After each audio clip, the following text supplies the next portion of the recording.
दोस्तों शैतान हमें रोकने के लिए सबसे ज़्यादा अटैक करता है हमारी प्रेयर लाइफ पर, क्योंकि वो जानता है कि अगर हमारी प्रेयर लाइफ को असफल करा दे तो हमारा आत्मिक जीवन कमज़ोर होता जाएगा। और जब हमारा आत्मिक जीवन कमज़ोर होगा तब हमारा बाइबल अध्ययन करना और प्रभु के साथ समय बिताना बिल्कुल ख़त्म हो जाएगा। और फिर धीरे धीरे हम उन्हीं मनुष्यों के समान बन जाएंगे जो पाप में जीकर दुनिया में रहकर अपने स्वामी शैतान के रास्ते में चलते हैं और उसी को खुश करने के लिए अपना जीवन बिताते हैं। शैतान के रास्ते परमेश्वर के रास्तों से बिल्कुल अलग हैं। दोस्तों प्रार्थना मसीह जीवन का एक अनमोल भाग है और मात्र भाग ही नहीं, मसीह जीवन की एक मजबूत नींव भी है। और जब हम प्रार्थना करने में असफल हो जाते हैं तो उस दिन हमें मान लेना चाहिए कि हमारा जीवन एक ऐसे मोड़ पर आने वाला है जहां प्रभु ने हमें कभी भी नहीं चाहा था। बाइबल में शुरू से लेकर अंत तक हमारे लिए उदाहरण और चेतावनियां हैं। हम बाइबल में राजा दाऊद के बारे में पढ़ते हैं जो दिन के 3 पहर प्रार्थना किया करते थे। लिखा है, सांझ को, भोर को और दोपहर को तीनों पहर मैं दुहाई दूंगा और वह मेरा शब्द सुन लेगा। दानियल खुदा के सामने घुटने टिकाया करता था, दिन में 3 बार दुआ किया करता था। लिखा है, तब दानियल अपनी कोठरी में गया और अपनी रीति के अनुसार जैसा वह दिन में 3 बार अपने परमेश्वर के सामने घुटना टिकाकर प्रार्थना और धन्यवाद किया करता था, वैसे ही तब भी किया। अब्राहम ने सुबह उठकर प्रार्थना की, प्रभु यीशु मसीह ने प्रार्थना करी, पौलुस ने प्रार्थना करी, पौलुस ने जेल में से भी प्रार्थना की, हर एक परमेश्वर के जन ने प्रार्थना की। प्रार्थना बाइबल में सिर्फ उन लोगों ने नहीं की जो प्रभु के लोग नहीं थे और पाप से प्यार रखते थे। एक मसीह होना यानी कि प्रार्थना करने वाला व्यक्ति होना है। दोस्तों क्या कभी आपने सोचा है कि जब हम प्रार्थना नहीं करते तो हमारा जीवन क्या दर्शाता है?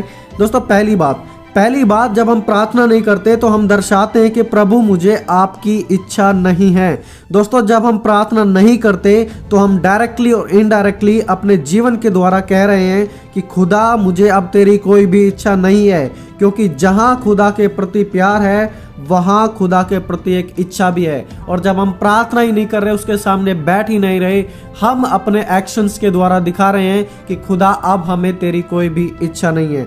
दोस्तों दूसरी बात, जब हम प्रार्थना नहीं करते हम खुदा को कहते हैं कि मुझे अब खुदा तेरी कोई भी ज़रूरत नहीं है, मैं अपनी ज़िंदगी अपने आप चला सकता हूँ।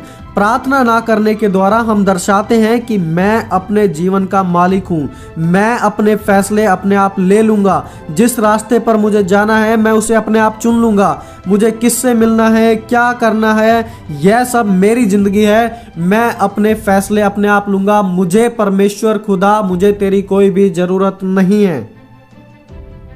और दोस्तों तीसरी बात, जब हम प्रार्थना नहीं करते तो हम दर्शाते हैं कि मैं अपना आत्मिक युद्ध खुद लड़ सकता हूं, मैं खुद खुदा तेरे बिना विजयी हो सकता हूं। बाइबल कहती है कि हमारा युद्ध लहू और मांस से नहीं, शैतान और उसकी ताकतों से है। प्रार्थना ना करना दर्शाता है कि खुदा मैं तेरे बिना ये युद्ध जीत सकता हूं, मैं शैतान को तेरे बिना हरा सकता हूं।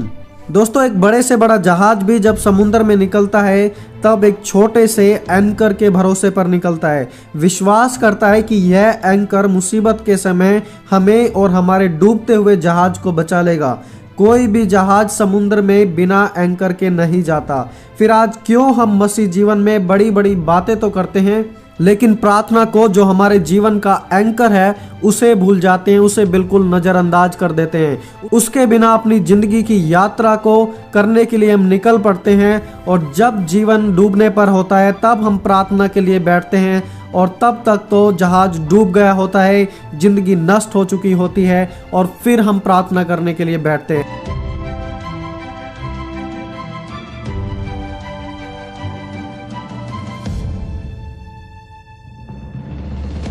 हमारा दुश्मन शैतान आलस डालेगा, ऐसा महसूस कराएगा कि हमारी प्रार्थना व्यर्थ है, लाइफ को बहुत ही ज़्यादा व्यस्त कर देगा, पूरी कोशिश करेगा प्रार्थना करने से रोकने के लिए, क्योंकि शैतान एक बड़े प्रचारक से नहीं बल्कि एक कमज़ोर व्यक्ति से जो प्रार्थना में बैठता है उससे डरता है। उसे पता है कि प्रार्थना हिला देती है, उसके राज्य में भूचाल ला देती है। दोस्तों आज आप जो भी हैं, अगर आपने प्रार्थना करना छोड़ दिया है तो आज वह समय आ गया है कि दोबारा आप प्रार्थना करने लगे। दोस्तों जब प्रभु यीशु मसीह हमारे बीच में थे, उन्होंने प्रार्थना की। उन्होंने सेवा शुरू करने से पहले प्रार्थना की, सेवा के बीच में प्रार्थना की, लोगों के लिए प्रार्थना की, चेलों के लिए प्रार्थना की, मरने से पहले प्रार्थना की। अगर यीशु को इतनी प्रार्थना करनी पड़ी तो हमें कितनी ज़्यादा प्रार्थना करनी पड़ेगी। और जो लोग अपने आप को मसीह कहते हैं लेकिन प्रार्थना नहीं करते, आप अपने जीवन के द्वारा दर्शा रहे हैं कि आप यीशु से भी बढ़कर हैं, क्योंकि यीशु को तो प्रार्थना करने की ज़रूरत थी लेकिन आपको ज़रूरत नहीं है। दोस्तों सच तो यह है कि हमें बहुत ही ज़्यादा प्रार्थना करने की आज ज़रूरत है। वो यीशु मसीह जो तूफानों को थामता था, जो पानी पर चलता था, लोगों को चंगा किया करता था, मुर्दों को जिंदा करता था, लेकिन वो फिर भी रातों रात बैठकर प्रार्थना में समय बिताता था। नए नियम में प्रार्थना का शब्द है प्रोस्ट्रेट, प्रभु के सामने अपने आप को झुका देना, उसके सामने अपने आप को समर्पित कर देना। और जब हम झुकेंगे तभी तो वो अपनी सामर्थ को और अपने रहस्यों को हमें सिखाएगा, हमारा मार्गदर्शन करेगा। दोस्तों हो सकता है आप चर्च जाते हैं, आप गाते हैं, आप प्रचार करते हैं, आप दान भी देते हैं, लेकिन यदि आप प्रार्थना नहीं करते तो आप एक कमजोर मसीह हैं जो सब कुछ जानते हुए भी कुछ भी नहीं जानते। कोई भी दूसरी चीज प्रार्थना का स्थान नहीं ले सकती है, चाहे आप घर में हो या खेत में हो या जेल में हो या मौत की कगार पर हो, जहां कहीं भी हो आप प्रार्थना करें। बाइबल कहती है कि निरंतर प्रार्थना में लगे रहो। और दोस्तों मैं पूरी उम्मीद करता हूं कि हम सिर्फ सुनने वाले ही नहीं, पर जो हमने सुना है हम उस पर चलने वाले भी बनेंगे। और आज एक फैसला लेंगे कि चाहे दुनिया इधर से उधर हो जाए, लेकिन मैं प्रार्थना करना कभी नहीं छोड़ूंगा। मैं प्रार्थना से पूरे नरक को हिला डालूंगा।